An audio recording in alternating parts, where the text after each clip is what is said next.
ಮೇ 1ರಂದು ದೇವಲಗಾಣಗಾಪುರದಲ್ಲಿ ಸ್ವಯಂ ಘೋಷಿತ ಬಂದ್, ದೇವಸ್ಥಾನದ ಅಭಿವೃದ್ಧಿಗಾಗಿ ಹೋರಾಟ. ಅಫಜಲಪುರ ತಾಲೂಕಿನ ಪ್ರಸಿದ್ಧ ದತ್ತಕ್ಷೇತ್ರ ದೇವಲಗಾಣಗಾಪುರದಲ್ಲಿ ಮೇ 1ರಂದು ಸಂಪೂರ್ಣ ಸ್ವಯಂ ಘೋಷಿತ ಬಂದ್ ನಡೆಯಲಿದೆ ಎಂದು ಹೋರಾಟಗಾರ ಶಿವಕುಮಾರ್ ನಾಟಿಕಾರ್ ಹೇಳಿದ್ದಾರೆ. ದೇವಲಗಾಣಗಾಪುರದ ದತ್ತಾತ್ರೇಯ ದೇವಸ್ಥಾನವನ್ನು ಕಾಶಿಯ ಮಾದರಿಯಲ್ಲಿ ಸಮಗ್ರವಾಗಿ ಅಭಿವೃದ್ಧಿಪಡಿಸಬೇಕೆಂಬ ಮಹತ್ವಾಕಾಂಕ್ಷೆಯೊಂದಿಗೆ ಗ್ರಾಮಸ್ಥರು ಕಳೆದ 13 ದಿನಗಳಿಂದ ಅನಿರ್ದಿಷ್ಟ ಕಾಲದ ಸತ್ಯಾಗ್ರಹ ಧರಣಿಯನ್ನು ನಡೆಸುತ್ತಿದ್ದಾರೆ. ಆದರೆ ಇಲ್ಲಿ ತನಕ ಜಿಲ್ಲಾಧಿಕಾರಿಗಳಿಂದ ಯಾವುದೇ ಸ್ಪಂದನೆ ಲಭಿಸದ ಕಾರಣ ಸ್ವಯಂ ಘೋಷಿತ ಬಂದ್ಗೆ ಕರೆ ನೀಡಲಾಗಿದೆ. ಬಂದ್ ವಿವರ: ದಿನಾಂಕ 1 ಮೇ 2025, ಸಮಯ ಬೆಳಗ್ಗೆ 8ರಿಂದ ಸಂಜೆ 5ರವರೆಗೆ. ಸ್ಥಳ ದೇವಲಗಾಣಗಾಪುರ ಗ್ರಾಮ. ಸ್ವರೂಪ ಸಂಪೂರ್ಣವಾಗಿ 4 ದಿಕ್ಕುಗಳ ಕಡೆಗೆ ಬಂದ್. ಹೋರಾಟದ ಪ್ರಥಮ ಹಂತವಾಗಿರುವ ಈ ಬಂದ್ಗೆ ಸ್ಪಂದನೆ ಸಿಗದಿದ್ದರೆ ಮುಂದಿನ ಹಂತದ ಹೋರಾಟ ಇನ್ನಷ್ಟು ಉಗ್ರ ಮತ್ತು ಗಂಭೀರ ಸ್ವರೂಪವನ್ನು ತಾಳಲಿದೆ ಎಂದು ನಾಟಿಕಾರ್ ಎಚ್ಚರಿಸಿದರು. ಈ ಸಂದರ್ಭದಲ್ಲಿ ಊರಿನ ಹಿರಿಯ ಮುಖಂಡರಾದ ಮಾರುತಿ ಮೂರನೆತ್ತಿ, ಗ್ರಾಮ ಪಂಚಾಯಿತಿ ಅಧ್ಯಕ್ಷ ದತ್ತು ಹೆರೂಡ್ ಹಾಗೂ ಪಿಂಟು ಘತ್ತರಗಿ, ರಾಕೇಶ್ ವಡಗೇರಿ, ಯಲ್ಲೂರ ಮಗ ಉಪಸ್ಥಿತರಿದ್ದರು. ವರದಿ ಇಮ್ರಾನ್ ಮನಿಯಾರ, ಅಫಜಲಪುರ. 13ನೇ ದಿವಸದ ಈ ಒಂದು ಗಣಗಾಪುರ ಅಭಿವೃದ್ಧಿಗಾಗಿ ಏನು ಅನಿರ್ದಿಷ್ಟ ಅವಧಿ ಧರಣಿ ಸತ್ಯಾಗ್ರಹವನ್ನು ಹಮ್ಮಿಕೊಂಡಿದ್ವಿ. ನಾಳೆ 1ನೇ ತಾರೀಕಿಗೆ ಗುರುವಾರ ದಿವಸ ಈ ಹೋರಾಟವನ್ನ ತೀವ್ರ ಸ್ವರೂಪಕ್ಕೆ ಒಯ್ತಾ ಇದೆ. ಗ್ರಾಮದ ಜನತೆ ಎಲ್ಲರೂ ಕೂಡ 13 ದಿವಸದಿಂದ ಏನು ಧರಣಿ ಸತ್ಯಾಗ್ರಹ ಮಾಡ್ತಾ ಇದ್ರು ಕೂಡ ಸರ್ಕಾರ ಆಗಿರ್ಬೋದು, ಜಿಲ್ಲಾಡಳಿತ ಆಗಿರ್ಬೋದು, ಇದನ್ನ ಗಂಭೀರವಾಗಿ ಪರಿಗಣಿಸದೆ ಈ ಹೋರಾಟವನ್ನ ಒಂಥರ ಯಾವ ಒಂದು ಬೆಂಬಲವನ್ನ ಮಾಡದೆ, ಯಾವುದೇ ಸಹಕಾರವನ್ನ ಮಾಡದೆ ಸರ್ಕಾರ ಒಂಥರ ನಿಷ್ಕ್ರಿಯ ತರ ನಡ್ಕೊಳ್ತಾ ಇದೆಯಲ್ಲ, ಅದರ ವಿರುದ್ಧ ನಾಳೆ 1ನೇ ತಾರೀಕಿಗೆ ಗುರುವಾರ ದಿವಸ ಗಣಗಾಪುರವನ್ನ ಸ್ವಯಂ ಘೋಷಿತ ಬಂದ್ ಮಾಡ್ತಾ ಇರೋದು.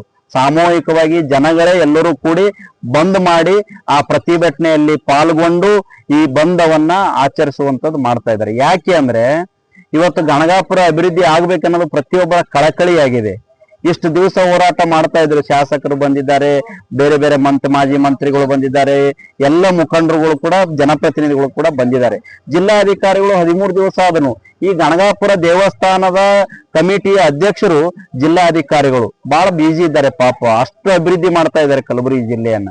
ನಾನು ಹೇಳಕ್ಕೆ ಅವರಿಗೆ ಬಯಸ್ತಾ ಇದ್ದೇನೆ, ಈ ಗಣಗಾಪುರದ ಅಭಿವೃದ್ಧಿ ಬಗ್ಗೆ ನೀವು ಕಣ್ಣು ತೆರೆದೇ ಹೋದ್ರೆ ನಿಮ್ಮ ವಿರುದ್ಧ ಈ ಹೋರಾಟವನ್ನ ಇನ್ನೂ ತೀವ್ರ ಸ್ವರೂಪಕ್ಕೆ ಹೋಗ್ತದೆ ಅಂತಕ್ಕಂಥ ಮಾತನ್ನ ನಾನು ಹೇಳಿಕೆ ಬಯಸ್ತಾ ಇದ್ದೇನೆ. ಇವತ್ತು ಕೇಂದ್ರ ಸರ್ಕಾರ, ರಾಜ್ಯ ಸರ್ಕಾರಕ್ಕೆ ಆಗ್ರಹವನ್ನ ಮಾಡ್ತಾ ಇದ್ದೇನೆ. ವಿಶೇಷವಾದಂತ ಗಣಗಾಪುರವನ್ನ ಅಭಿವೃದ್ಧಿ ಆಗ್ಬೇಕಾದ್ರೆ ವಿಶೇಷವಾದಂತ ಅನುದಾನವನ್ನ ಎರಡೂ ಸರ್ಕಾರಗಳ ಘೋಷಣೆ ಮಾಡಬೇಕು. ಅದರ ಜೊತೆಗೆ ಶಾಸಕರು, ಅಫಜಲಪುರದ ಶಾಸಕರಾದಂತ ಮಾನ್ಯ ಎಂ.ವೈ. ಪಾಟೀಲ್ ಸಾಹೇಬರು, ನೀವು ಕೂಡ ಹೆಚ್ಚಿನ ಮುತುವರ್ಜಿಯನ್ನ ತೆಗೆದುಕೊಂಡು ಈ ಗಣಗಾಪುರ ಅಭಿವೃದ್ಧಿ ಕಡೆಗೆ ಅತಿ ಹೆಚ್ಚು ಗಮನವನ್ನ ಹರಿಸ್ತಕ್ಕಂಥ ಕೆಲಸ ಆಗಬೇಕು. ಈ ಗಣಗಾಪುರವನ್ನ ಸಮಗ್ರ ಅಭಿವೃದ್ಧಿ ಆಗುವವರೆಗೂ ಕೂಡ, ಆ ಅಭಿವೃದ್ಧಿಗೆ ಚಾಲನೆ ಸಿಗುವವರೆಗೂ ಕೂಡ ನಾವು ಯಾವುದೇ ಕಾರಣಕ್ಕೆ ಹೋರಾಟದಿಂದ ಹಿಂದೆ ಸರಿತಕ್ಕಂಥ ಪ್ರಶ್ನೆ ಇಲ್ಲ. ಗುರುವಾರ ದಿವಸ ನಮ್ಮ ಗಣಗಾಪುರ ಏನು ಬಂದ್ ಕರೆ ಇದೆಯಲ್ಲ, ಆ ಬಂದ್ ಕರೆಯನ್ನ ಮಾಡುವುದರ ಮುಖಾಂತರ ಎಚ್ಚರಿಕೆ ಕೊಡ್ತಕ್ಕಂಥ ಕೆಲಸವನ್ನ ಮಾಡ್ತಾ ಇದ್ದೀವಿ. ಸೂಕ್ತವಾದ ಭರವಸೆಯನ್ನ ಗುರುವಾರ ದಿವಸ ನಮಗೆ ಸಿಗ್ಲಿಲ್ಲ ಅಂದ್ರೆ ನಾವೆಲ್ಲ ಮತ್ತೆ ಗಣಗಾಪುರದ ಜನತೆ ಎಲ್ಲರೂ ಸೇರಿಕೊಂಡು ಮತ್ತೆ ಸಭೆ ಮಾಡಿ ಹಂತ ಹಂತವಾಗಿ ತೀವ್ರ ಸ್ವರೂಪ, ಉಗ್ರ ಸ್ವರೂಪದ ಹೋರಾಟಕ್ಕೆ ನಾವು ಕರೆ ಕೊಡ್ತೇವೆ. ಯಾವುದೇ ಕಾರಣಕ್ಕೂ ನಮ್ಮ ಭರವಸೆಯನ್ನ ಸಿಗುವವರೆಗೂ ಕೂಡ ಹೋರಾಟ, ಈ ಅನಿರ್ದಿಷ್ಟಾವಧಿ ಧರಣಿ ಸತ್ಯಾಗ್ರಹವನ್ನ ಕೈ ಬಿಡುವಂತ ಪ್ರಶ್ನೆನೇ ಇಲ್ಲ. ಅದು ಎಂಥದೇ ಸಮಸ್ಯೆ ಬರಲಿ, ಎಂಥದೇ ಸವಾಲು ಬರಲಿ, ನಾವು ಎದುರಿಸಲಿಕ್ಕೆ ತಯಾರಿದ್ದೇವೆ. ನಮ್ಮದು ಒಂದೇ ಒಂದು ಸ್ಪಷ್ಟವಾದಂತ ಉದ್ದೇಶ, ಗಣಗಾಪುರವನ್ನ ಸಮಗ್ರ ಅಭಿವೃದ್ಧಿ ಆಗ್ಬೇಕನ್ನಂತ ನಮ್ಮ ಬೇಡಿಕೆ ಏನಿದೆ ಅದು ಈಡೇರುವವರೆಗೂ ಕೂಡ, ಭರವಸೆ ಸಿಗುವವರೆಗೂ ಕೂಡ ನಮ್ಮ ಹೋರಾಟವನ್ನ ಮುಂದುವರಿಸ್ತೇವೆ ಅಂತಕ್ಕಂಥ ಮಾತನ್ನ ಹೇಳಿಕೆ ಬಯಸ್ತಾ ಇದ್ದೇನೆ. ಅದರ ಜೊತೆಗೆ ಈ ಗಣಗಾಪುರ ಬಂದ್ ಕರೆಗೆ ಈ ಭಾಗದ ಎಲ್ಲ ಸುತ್ತಮುತ್ತಲಿನ ಜನತೆ ಬಂದು ಬೆಂಬಲಿಸಿ ಈ ಹೋರಾಟವನ್ನ ಯಶಸ್ವಿಗೊಳಿಸಬೇಕಂತೇಳಿ ಮನವಿ ಮಾಡ್ಕೋತಾ ಇದ್ದೇನೆ. ಹೋರಾಟ ಯಾವ ರೀತಿ ಇರುತ್ತೆ? ತಾವು ಗುರುವಾರ ಸಂಪೂರ್ಣವಾಗಿ ಬೆಂಬಲ ಸ್ವಯಂ ಘೋಷಿತವಾಗಿ ಬಂದ್ ಮಾಡ್ತಾ ಇದ್ದೀರಾ. ಹೋರಾಟ ಯಾವ ರೀತಿ ಇರುತ್ತದೆ? ಬೆಳಗ್ಗೆ 8 ಗಂಟೆಯಿಂದ ಗಣಗಾಪುರಕ್ಕೆ ಬರ್ತಕ್ಕಂಥ ಎಲ್ಲ ರಸ್ತೆಗಳು ಬಂದಿರ್ತವೆ, ಎಲ್ಲ ಉದ್ಯೋಗ ವ್ಯಾಪಾರಗಳು ಸಂಪೂರ್ಣವಾಗಿ ಬಂದಿರ್ತವೆ. ಗಣಗಾಪುರ ಸಂಪೂರ್ಣವಾಗಿ ಜನತೆ ಎಲ್ಲರೂ ಕೂಡ ತಮ್ಮ ಎಲ್ಲ ಕೆಲಸ ಕಾರ್ಯಗಳನ್ನ ಬಂದ್ ಮಾಡಿ ಈ ಹೋರಾಟದಲ್ಲಿ ಪಾಲ್ಗೊಳ್ಳುತ್ತಾರೆ. ಆ ತರ ಹೋರಾಟ ನಡೀತದೆ. ಈ ಹೋರಾಟದಲ್ಲಿ ಕೂಡ ಜಿಲ್ಲಾಧಿಕಾರಿಗಳು ಸ್ಪಂದಿಸದೆ ಹೋದರೆ ಎರಡನೇ ಹಂತದ ಹೋರಾಟ ಹೇಗಿರುತ್ತೆ? ನಾವು ಗುರುವಾರ ದಿವಸ ಬಂದ್ ಕರೆ ಆದ ನಂತರ ಮತ್ತೆ ಈ ಅನಿರ್ದಿಷ್ಟ ಅವಧಿ ಧರಣಿ ಸತ್ಯಾಗ್ರಹ ಮುಂದುವರಿಸ್ತೇವೆ. ಶನಿವಾರ ಅಥವಾ ರವಿವಾರ ಮತ್ತೆ ಗಣಗಾಪುರದ ಜನತೆ ಎಲ್ಲರೂ ಕೂಡ ಸಭೆಯನ್ನ ಸೇರಿ ಒಂದು ಮತ್ತೆ ತೀವ್ರ ಸ್ವರೂಪವಾದ ಹೋರಾಟಕ್ಕೆ ಕರೆ ಕೊಡ್ತೇವೆ. ಈಗಾಗಲೇ ನಾವು ಸಭೆ ಇಲ್ಲಿ ಹೊತ್ತು ಮಾಡಿದ್ದೇವೆ. ಗ್ರಾಮ ಪಂಚಾಯತಿ ಅಧ್ಯಕ್ಷರು, ಎಲ್ಲ ಸದಸ್ಯರು, ಈ ಗ್ರಾಮದ ಹಿರಿಯ ಮುಖಂಡರು, ಯುವ ಮುಖಂಡರು ಎಲ್ಲರೂ ಸೇರಿಸ್ಕೊಂಡು ಈಗಾಗಲೇ ಒಂದು ಸಭೆಯನ್ನ ಮಾಡಿದ್ದೇವೆ. ಎಲ್ಲರೂ ಸಾಮೂಹಿಕವಾಗಿ, ಪಕ್ಷಾತೀತವಾಗಿ, ಜಾತ್ಯತೀತವಾಗಿ ಎಲ್ಲರೂ ಒಪ್ಕೊಂಡು ನಾವು ಇದನ್ನ ಯಶಸ್ವಿ ಮಾಡೋಣ. ಈ ಹೋರಾಟ ಒಂದು ತಾರ್ಕಿಕ ಅಂತ್ಯ ಮುಟ್ಟುವರೆಗೂ ಕೂಡ ಯಾವುದೇ ಹಿಂಜರಗದ ಬೇಡ ಅಂತಕ್ಕಂಥ ಭರವಸೆಯನ್ನು ಕೊಟ್ಟಿದ್ದಾರೆ.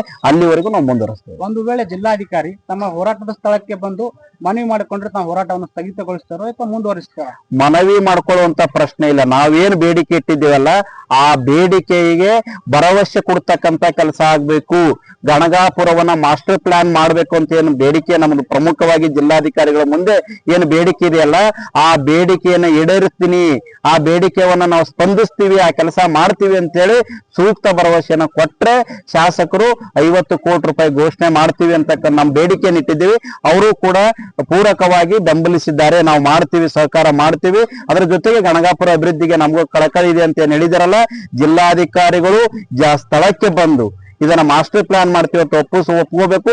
ಶಾಸಕರು 50 ಕೋಟಿ ರೂಪಾಯಿ ಕೊಡ್ತೀವಿ ಅಂತ ಹೇಳಿ ಭರವಸೆ ಕೊಡಬೇಕು. ಅವಾಗ ನಮ್ಮ ಹೋರಾಟವನ್ನ ಹಿಂಪಡಿತೇವೆ. ಕೊನೆಯದಾಗಿ, ಒಂದು ವೇಳೆ ಜಿಲ್ಲಾಧಿಕಾರಿ ಏನೋ ಒಂದು ಕಾರ್ಯಕ್ರಮದಲ್ಲಿ ಅಡೆತಡೆದಲ್ಲಿ ಒಂದು ಸಂಪೂರ್ಣವಾಗಿ ಬಿಜಿ ಇದ್ದಾರೆ ಅಂತ ನಮ್ಗೆ ಒಂದು ಇದು ಇದೆ. ಆ ಕಾರಣದಲ್ಲಿ ಒಂದು ವೇಳೆ ಹೋರಾಟದಲ್ಲಿ ಬರದೇ ಇದ್ದರೆ ಮುಂದಿನ ಹೋರಾಟ